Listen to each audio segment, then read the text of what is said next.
প্রিয় দর্শক, আসসালামু আলাইকুম। এই যে দেখছেন, মনে হচ্ছে এটি ধ্বংসস্তূপে পরিণত হয়েছে। আপনার কাছে মনে হবে এটি কোনো যুদ্ধবিধ্বস্ত জায়গা, কিন্তু না, এটি আগামী সন্দ্বীপের একটা স্বপ্ন। সন্দ্বীপের প্রাণকেন্দ্র এটি এনাম নাহারের দৃশ্য।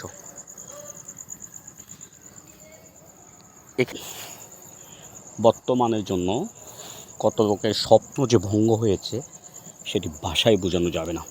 আমি অনেক দোকানদারের আহাজারি দেখেছি, শুনেছি, কিন্তু সন্দ্বীপের 4.5 লক্ষ মানুষের স্বপ্ন কিন্তু এখানে।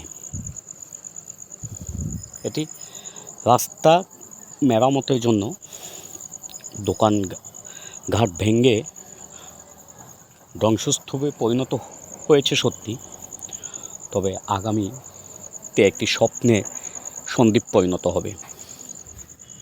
আমি এখন যেখানে দাঁড়িয়ে আছি এটি সন্দ্বীপের প্রাণকেন্দ্র এনাম নাহার। 3 রাস্তার মুখেই দাঁড়িয়ে আছি আমি। যেদিকে চোখ যায় মনে হচ্ছে শুধু হাহাকার, কিছুই নেই। আপনার কাছে এই এনাম নাহার কি পরিচিত মনে হয়? মানে আপনি অতীতে যে এনাম নাহার দেখেছেন তার সাথে মিলিয়ে দেখেন তো কতটুকু মিল বা অমিল এখানে পাচ্ছেন।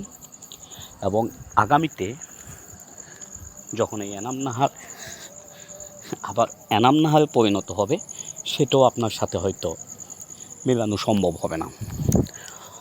দর্শক, আমি আপনাদেরকে এই যে দেখাচ্ছি যে দৃশ্যটুকু, আগামীতে আবার যখন এই কাজটি হয়ে যাবে সেটাও আমি আপনাদেরকে দেখানোর চেষ্টা করব। আসলে অপরিচিত বা হঠাৎ করে কেউ যদি এসে এনাম নাহার নামেন, আপনাকে এনাম নাহার খুঁজে নিতেই কষ্ট হবে, চিনতে আপনার অসুবিধা হবে। দেখুন, সব ভেঙে চুরে তস নস করে ফেলেছে। যদি আমার ভিডিওটি ভালো লেগে থাকে, আমার চ্যানেলটি সাবস্ক্রাইব করে পাশে থাকুন। প্লিজ লাইক এবং কমেন্ট করে জানিয়ে দিন কেমন আগামীর সন্দ্বীপ আশা করেন।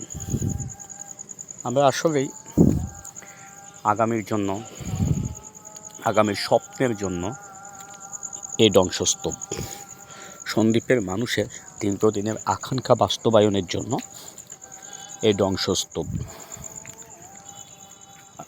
এটা আগামী সন্দ্বীপ অনেক সুন্দর হবে সেই প্রত্যাশা ব্যক্ত করে আজকের মতো শেষ করলাম।